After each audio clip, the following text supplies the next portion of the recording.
Estou prestes a mostrar para você a verdade chocante por trás da ideia de que o pé grande está vivendo e prosperando nas profundezas de vastos sistemas de cavernas ocultas.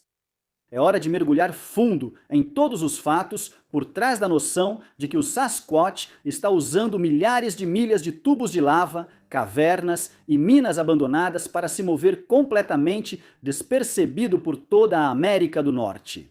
Mas, já vou avisando, a verdade é muito maior e muito mais assustadora do que você provavelmente imagina. A questão é que quando você começa a pesquisar essas redes de superestradas subterrâneas escondidas, quando você descobre a verdadeira escala impressionante delas, e você ouve relatos das pessoas que realmente exploraram esses lugares, bem, você começa a encontrar histórias assustadoras, de lugares que aparecem apenas como uma cor sólida no mapa, das pessoas que desaparecem lá. Hoje nós vamos até lá. Estamos explorando o que está acontecendo nos lugares escuros sob nossos pés e o que as pessoas que vivem aqui há mais tempo aprenderam sobre eles. O Ocidente passou mais de 500 anos mapeando a superfície deste continente. Nós dividimos as florestas em grades, usamos satélites para fotografar os picos e cercamos as planícies até não sobrar nenhum lugar para se esconder. Mas enquanto olhávamos para o horizonte, também perfurávamos as profundezas da escuridão. Os registros oficiais nos dizem que os Estados Unidos são uma massa sólida de 3,8 milhões de milhas quadradas. Mas os levantamentos geológicos contam uma história diferente. Eles revelam um espaço negativo, um reino com mais de 500 mil de aberturas, de minas abandonadas e milhares de milhas de tubos de lava que atravessam o leito rochoso como um segundo par de pulmões. Chamamos esses lugares de exauridos, chamamos eles de selados. Mas nas profundezas silenciosas e pressurizadas da Terra, algo ainda está se movendo. Não precisa do Sol. Não deixa rastros e não se importa com nossos mapas. Parte 1. O incidente inicial. O noroeste do Pacífico. Para entender como um hominídeo de 360 quilos pode existir no século XXI sem ser capturado por uma armadilha fotográfica em 4K ou avistado por um drone térmico, você precisa entender a geologia do noroeste do Pacífico. A maioria das pessoas pensa nessa região como um enorme monte de madeira, basicamente infinitos abetos de Douglas e tiçugas, mas isso é só a superfície. O esqueleto dessa região é vulcânico. Quando os grandes fluxos de basalto do Pleistoceno se espalharam por Washington e Oregon, eles não criaram apenas montanhas, eles criaram tubos de lava. Imagine um rio de rocha derretida a 2000 graus Fahrenheit descendo a montanha em alta velocidade. As bordas externas esfriam e endurecem, formando basicamente um tubo de pedra, enquanto o centro incandescente continua fluindo, deixando para trás um túnel subterrâneo oco e perfeitamente isolado. Essas cavernas diferem das estreitas e irregulares dos filmes. Essas são lisas. Elas são largas. Algumas chegam a 12 metros de altura e se estendem por quilômetros, sem abrir para a superfície. E aqui está a verdade incômoda que os órgãos de turismo não mencionam. De acordo com o Serviço Geológico dos Estados Unidos, nós só mapeamos uma fração delas, porque esses tubos estão cobertos por centenas de pés de cinzas vulcânicas e detritos de floresta. Elas são termicamente invisíveis. Você poderia estar a 1 metro acima de um túnel que vai do Monte Santa Helena até a costa, e sua câmera FLIR de última geração não captaria nem 1 grau de calor de seja lá o que estiver andando lá dentro. É basicamente o ponto cego biológico perfeito. Uma superestrada com controle climático que permanece a constantes 13 graus Celsius o ano todo. É um lar que oferece total ocultação, água da condensação interna e, mais importante, liberdade absoluta de circulação. Cheguei a esta parte da trilha cerca de 1,5 km montanha acima da área do passeio pelas cavernas. E nós tínhamos andado por aqui mais uns 30 metros naquela direção e vindo com o vento por essas árvores densas e arbustos, Veio um cheiro muito forte. O animal estava nos acompanhando lá embaixo, entre os arbustos e as árvores. Nós não conseguíamos vê-lo, mas podíamos ouvi-lo fazendo um som gutural, grave, típico de mamífero. Uou, uou, uou, uou. Essa é a árvore atrás da qual ele estava quando estava observando eles na trilha, bem ali em cima. Se você acha que isso é uma teoria moderna da internet, é porque não tem ouvido as pessoas que vivem aqui há 10 mil anos, muito antes de começarmos a cavar. Os povos Salish e Lumi da costa não falam sobre o Sasquatch como um animal da floresta. Eles não usam a palavra Saskats para descrever um símio desgarrado e não documentado. Em suas histórias orais, especificamente nas tradições linguísticas Halkemeilen, eles falam de uma tribo de pessoas peludas.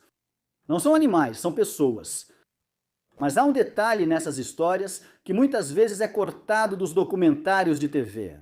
Os Lumi nos dizem que essas pessoas não vivem em ninhos de grama sob as estrelas. Eles habitam em Selna, que em inglês significa os lugares profundos.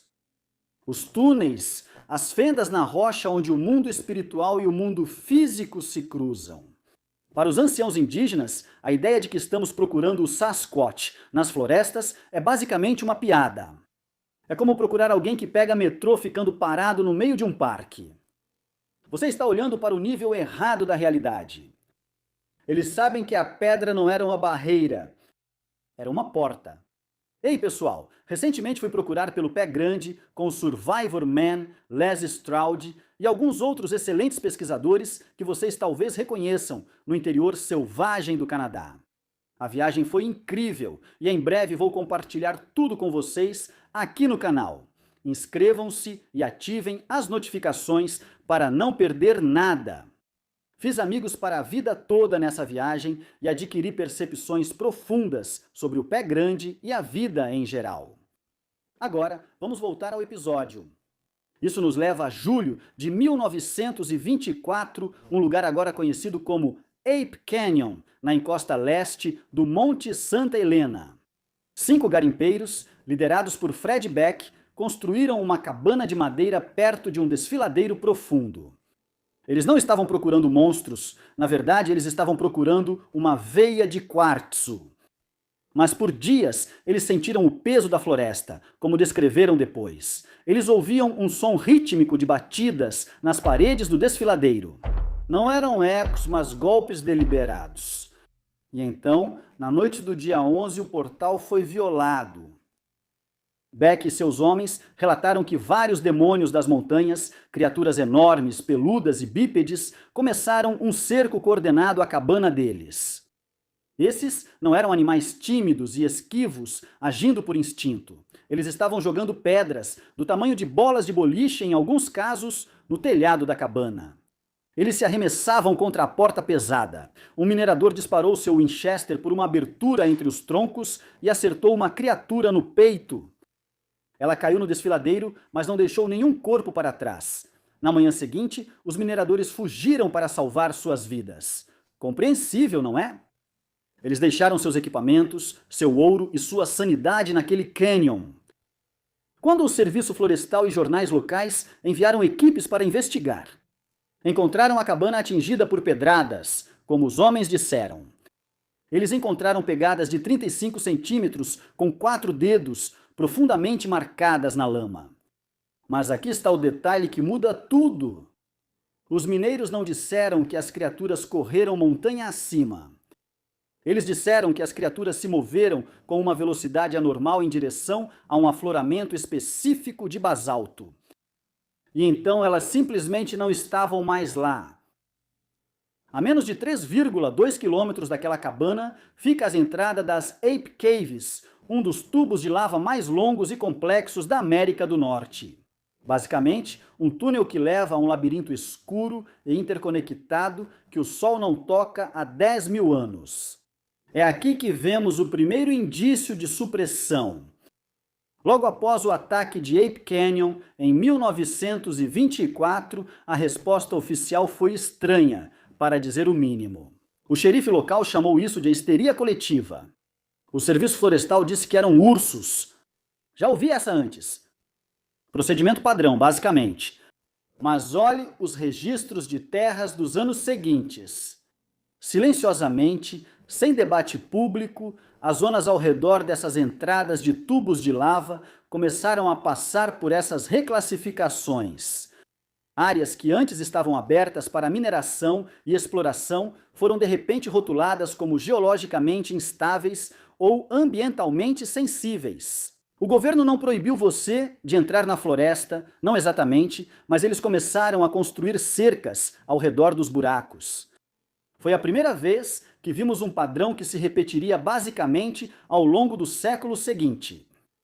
Um encontro violento com essa tribo subterrânea, seguido por um súbito interesse federal em selar as formações geológicas daquela área.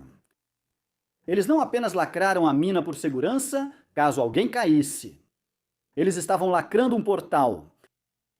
Mas o Ape Canyon foi só o começo, porque à medida que avançamos para o leste, no coração da Revolução Industrial, não encontramos apenas cavernas naturais. Nós começamos a construí-las nós mesmos.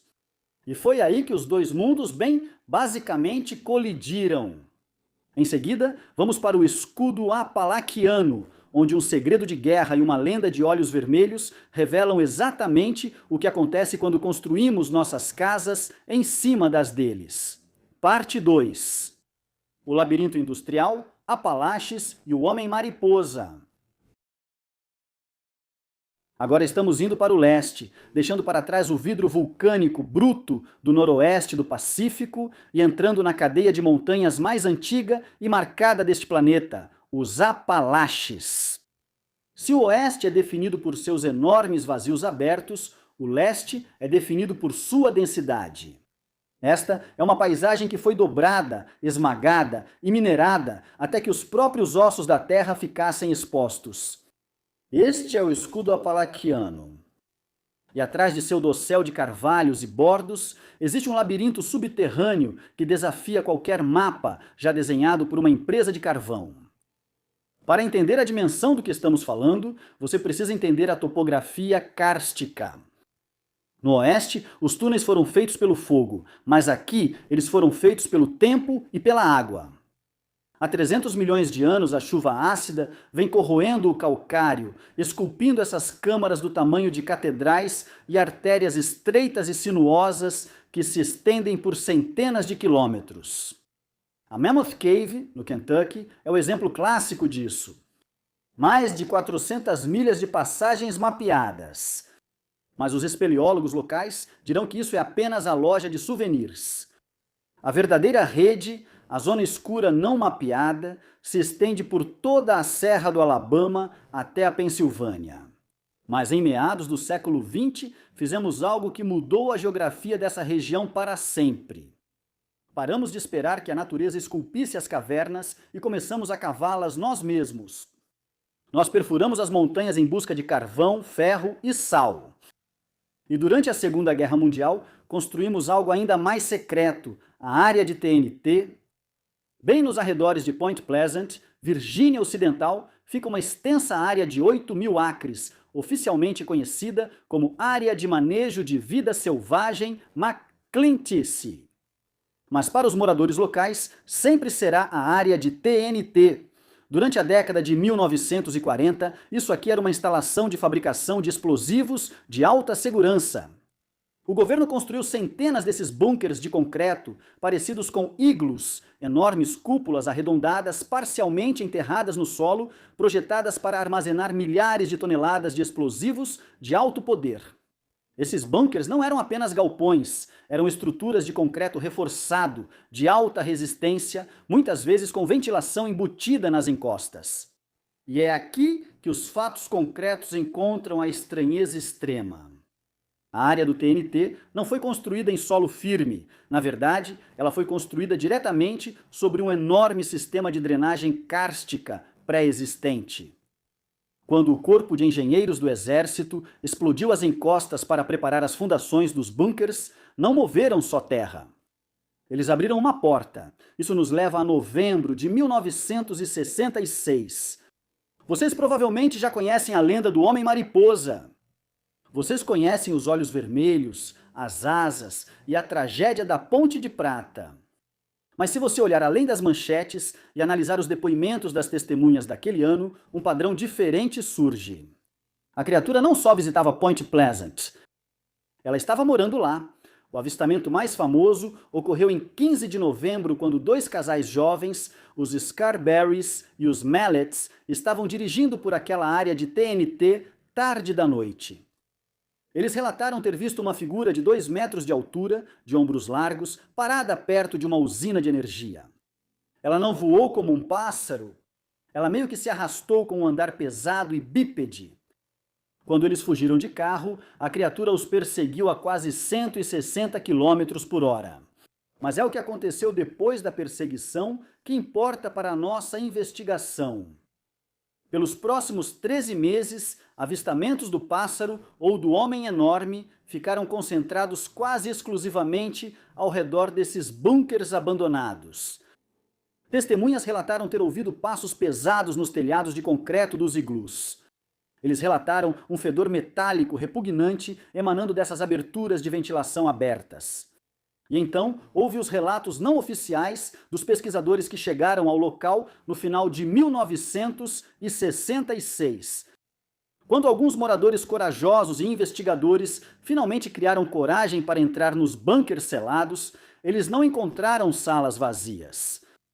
Nos cantos mais distantes e escuros dessas cúpulas de concreto, especificamente naquelas onde as fundações haviam rachado e se conectado com as cavernas naturais de calcário. Abaixo, bem, eles encontraram ninhos, enormes montes emaranhados de folhagem da floresta, grama seca e pelos grossos e ásperos de animais. Esses não eram ninhos de pássaros, longe disso. Eles eram grandes o suficiente para acomodar um primata enorme e pesado. Os pelos eram longos, escuros e não pertenciam a nenhum animal selvagem conhecido. Foram feitas verificações. As evidências sugeriam que, seja lá o que fosse esse tal homem-mariposa que as pessoas vinham vendo, fosse uma variante biológica do Sasquatch ou algo ainda mais anômalo. Ele havia descoberto que nossas cavidades industriais eram uma extensão perfeita das cavidades naturais dele. Basicamente, ele tinha se mudado para a nossa casa. Isso nos leva a mais algumas evidências de supressão. Eu estava na Força Aérea e por volta de 1990 tivemos um treinamento. Era um treinamento eletivo em Washington, no estado homônimo. Ao sairmos, nosso instrutor disse: "É melhor contar para vocês agora. Não sei o que vocês acham do pé grande e o Sasquatch, mas eles existem. O governo sabe e eles estão nesta área." Por que você acha isso? Quem te contou isso? Bem, para ter cuidado. Ele disse: "Sabe, se você vir um, não tente interagir com ele. Tivemos homens em uma turma anterior, tentaram interagir e não deu certo." A reação do governo federal aos avistamentos na área de TNT não foi de curiosidade. Foi de contenção imediata e agressiva. Em menos de 48 horas após os ninhos serem relatados e esses relatos vazarem para pesquisadores locais, o Corpo de Engenheiros do Exército foi enviado para esta área de McClintic. Eles não fizeram um levantamento biológico, porém, e também não instalaram câmeras de trilha. Eles trouxeram máquinas pesadas. Registros oficiais do Departamento de Defesa mostram uma ordem repentina de manutenção de emergência para a área de TNT no início de 1967. Os iglus, que haviam sido relatados como ocupados, foram imediatamente priorizados para desativação. As pesadas portas de aço foram seladas com solda. Nos casos em que os bunkers se conectavam com aberturas naturais de cavernas, o exército não apenas selou a porta. Eles usaram milhares de toneladas de material de preenchimento para enterrar toda a estrutura, literalmente apagando as interseções do mapa. A justificativa pública era instabilidade estrutural e segurança pública. Surpresa, surpresa, né? Por causa da idade do concreto, eles disseram: "Mas por que tanta pressa exatamente? Por que soldar a porta quando um simples cadeado seria suficiente?" E por que focar especificamente nos bunkers que ficavam em cima das linhas de drenagem do karst? A evidência de supressão aqui é física. É o fechamento do labirinto. Ao enterrar esses bunkers, não escondiam só um segredo da Segunda Guerra Mundial. Eles estavam cortando nosso acesso ao segundo mapa. Eles estavam fechando as janelas pelas quais poderíamos vislumbrar a residência, a verdadeira residência original do escudo apalaquiano. Pense no momento. Essa foi a mesma época em que o Triângulo do Silêncio, que eu discuti em um episódio anterior, começou a se solidificar. Um período em que relatos de anomalias biológicas estavam sendo sistematicamente reclassificados como alucinação ou farsa por essas poderosas agências federais que administram nossas terras públicas. Mas enquanto a imprensa era informada de que não havia nada para ver, os engenheiros estavam ocupados com o concreto. O segmento dos Apalaches prova que não se tratava apenas de cavernas naturais. Isso prova que a linha entre o nosso mundo e o deles é mais tênue do que pensamos.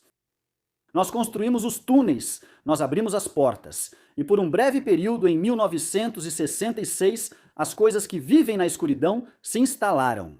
Mas o governo não gostou do que viu através dessas portas abertas. E como vimos várias vezes, quando os fatos concretos chegam perto demais de vir à tona, a solução é sempre a mesma. Selar, enterrar, negar. Mas você não pode enterrar uma rede que se estende por metade do continente.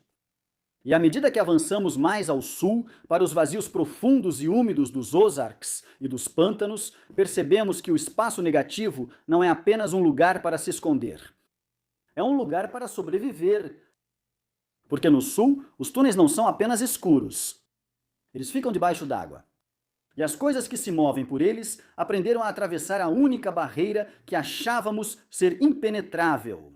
Em seguida, descemos para os vazios submersos, onde a busca por um fantasma na floresta se torna uma busca por algo muito, muito mais profundo. Parte 3. A descida profunda, o sul. À medida que cruzamos a linha Mason-Dixon e entramos no ar úmido e pesado do sul profundo, a geologia sob nossos pés passa por uma transformação assustadora. Não estamos mais só sobre uma cadeia de montanhas oca por dentro. Estamos em cima de uma esponja. Esta é a região dos vazios submersos. Das falésias de calcário dos Ozarks, no Missouri, até os domos de sal da Louisiana e o karst poroso do Panhandle da Flórida, a terra aqui está saturada. Só o Missouri possui mais de 7.500 cavernas documentadas. Mas esse número é uma mentira conveniente, para ser honesto, porque só leva em conta as cavernas secas, aquelas em que os humanos podem respirar. Abaixo do lençol freático, existe um segundo império oculto de aquíferos inundados e rios subterrâneos que movimentam milhões de galões de água a cada hora, por passagens que nunca viram um único fóton de luz. Para humanos, uma caverna inundada é claramente uma armadilha mortal. Mas para uma entidade biológica com capacidade pulmonar superior, alta tolerância à imersão em água fria e um conhecimento íntimo do terreno, é praticamente a vantagem tática suprema. É uma porta que não podemos trancar. Isso nos leva às raízes indígenas da região. Os povos Choctaw e Muscogee Creek vivem ao lado desses abismos submersos por milênios. Suas histórias orais não falam apenas de um homem peludo na floresta. Elas falam do Champai. De acordo com a tradição Choctaw, o Champai é uma entidade gigante, peluda e de cheiro forte, que está explicitamente ligada às áreas profundas de pântano e sumidouros de calcário inacessíveis. Os anciãos alertam que o Champai não foge simplesmente quando é perseguido. Ele afunda. Ele se recolhe nas fervedouros, nas profundas nascentes artesianas de azul intenso, onde a água brota da terra e não volta à superfície. Por séculos, nós descartamos essas histórias como metáforas para os perigos do pântano. Parece razoável, certo?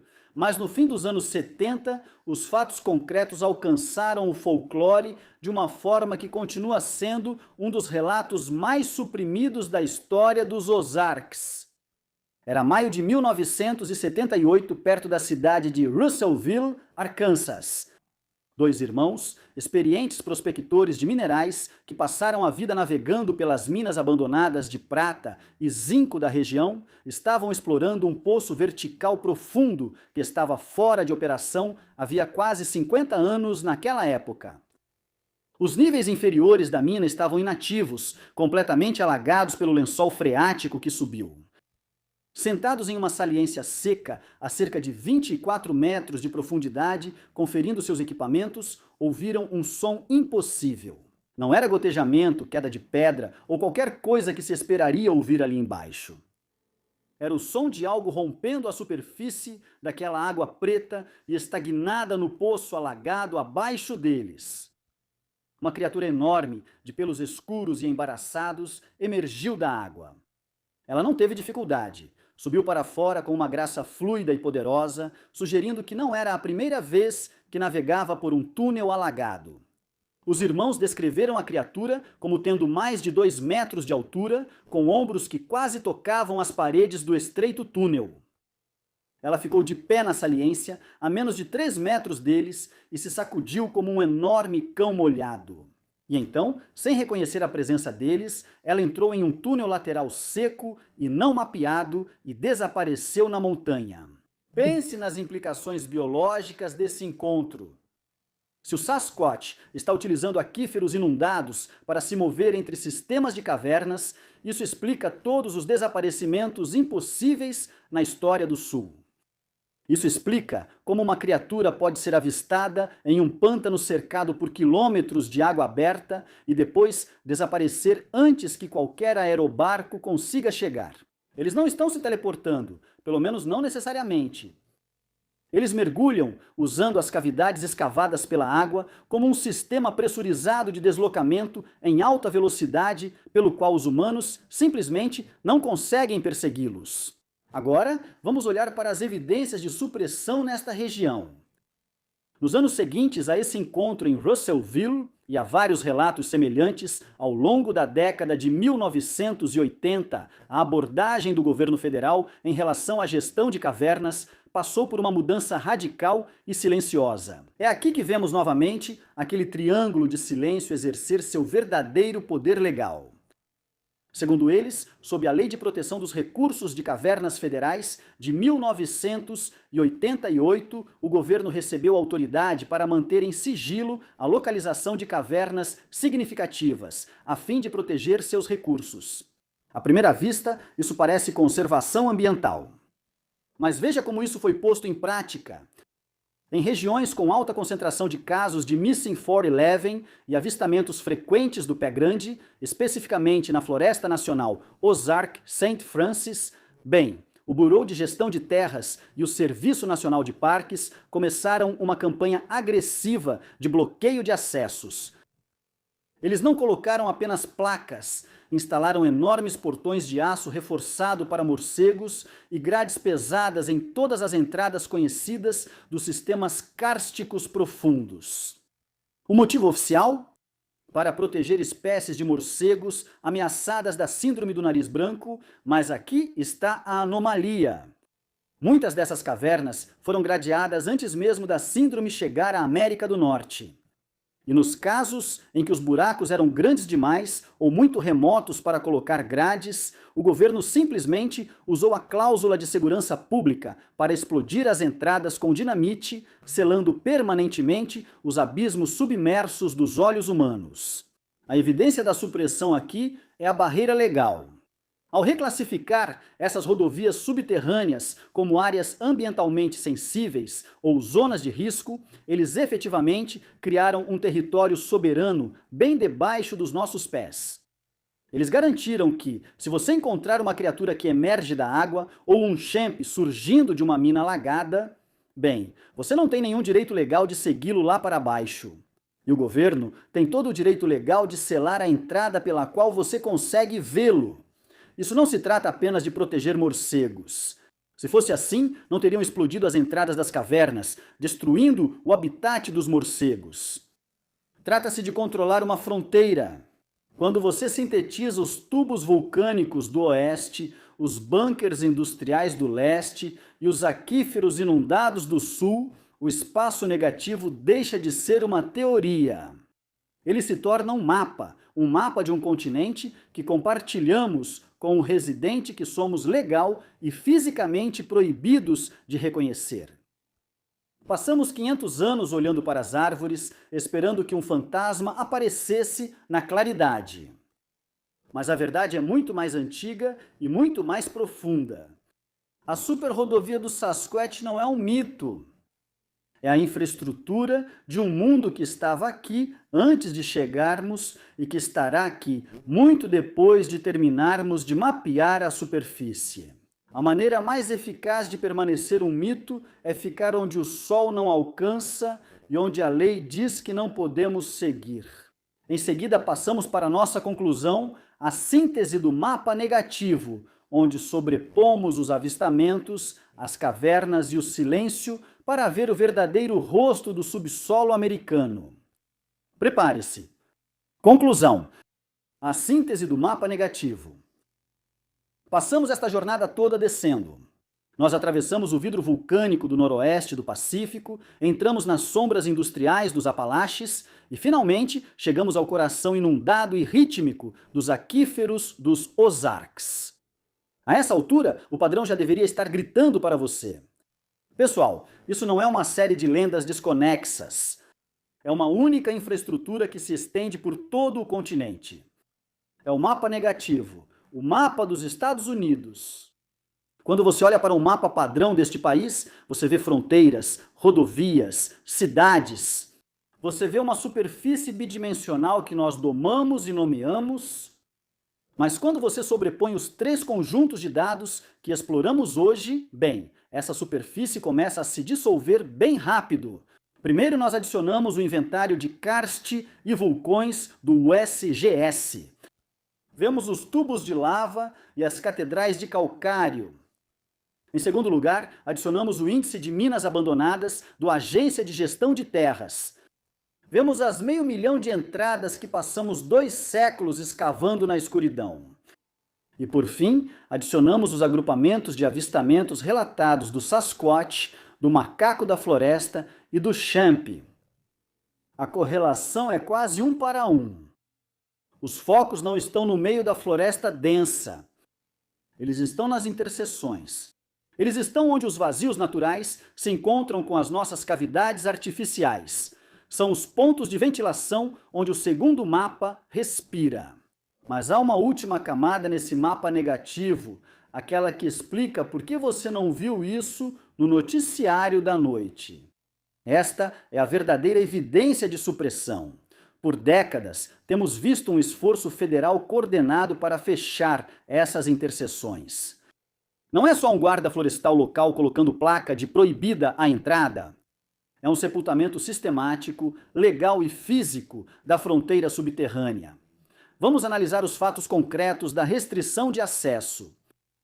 De acordo com o manual 3.809 do BLM, o governo tem autoridade para ignorar revisões ambientais padrão para remediar minas abandonadas. Nos últimos 20 anos, em regiões com alta atividade anômala, vimos uma explosão de fechamentos emergenciais desse tipo.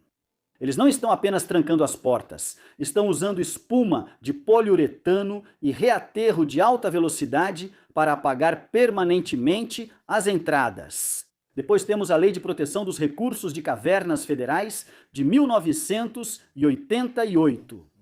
Essa é a ferramenta máxima do Triângulo do Silêncio. Ela permite que o secretário de Agricultura ou o secretário do Interior oculte do público a localização e até mesmo a existência de sistemas de cavernas. Eles podem, legalmente, apagar um vazio do tamanho de uma montanha dos registros públicos sob o pretexto de proteção confidencial de recursos. Quando você vê um mapa de um parque nacional e ele mostra uma massa verde sólida, você está vendo uma mentira. Debaixo dessa massa verde, existem milhares de milhas de território soberano que foram legal e fisicamente isolados do público americano. Então precisamos fazer a pergunta final aqui. Por que o governo está protegendo esses humanoides gigantes, primitivos e ainda assim inteligentes, bípedes e cobertos de pelos de nós? Ou eles estão mantendo um limite com um habitante que já estava aqui muito antes de nós chegarmos? Um habitante que conhece nossos espaços ocultos melhor do que nós conhecemos nossas próprias rodovias. Sasquatch não está desaparecendo no ar. Pelo menos não em todos os casos. Não é um fantasma e também não está necessariamente viajando entre dimensões o tempo todo. É uma entidade biológica jogando em 3 dimensões em um mundo onde estamos presos a trilhas bidimensionais. Ela se move por baixo das raízes, nada pelos aquíferos e faz ninho nos bunkers que somos tolos o suficiente para deixar abertos. A maneira mais eficaz de continuar sendo um mito, mais uma vez, é viver onde o sol não alcança, onde os drones térmicos não conseguem ver e onde a lei diz que não podemos seguir. Nós não conquistamos essa fronteira. Nós só construímos um teto sobre as partes que não conseguimos domar. Bem, pessoal, quanto mais eu me aprofundo nessa pesquisa, mais claro fica para mim que este mundo é um lugar muito mais profundo e muito mais estranho do que se costuma acreditar. E essa revelação sobre essas vastas redes de cavernas subterrâneas e os seres que vivem nelas, aqueles que dizem que não deveriam estar lá e que não existem. Bem, é só mais um exemplo da estranheza e, para ser sincero, do senso místico de maravilha que eu acho que temos todo o direito de sentir. Dadas as evidências, esse conjunto cada vez maior de provas de que todas essas coisas estranhas estão acontecendo.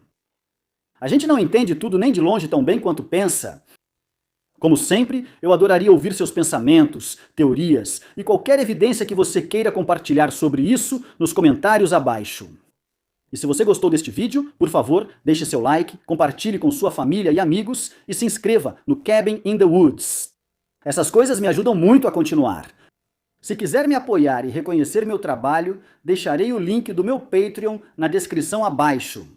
Por alguns reais por mês, você pode ter acesso exclusivo a mim e a conteúdos exclusivos que eu não publico em nenhum outro lugar. Mas, apoiando ou não no Patreon, sou muito grato a todos vocês que me apoiaram aqui simplesmente assistindo a este vídeo. Ansioso para vê-los no próximo vídeo.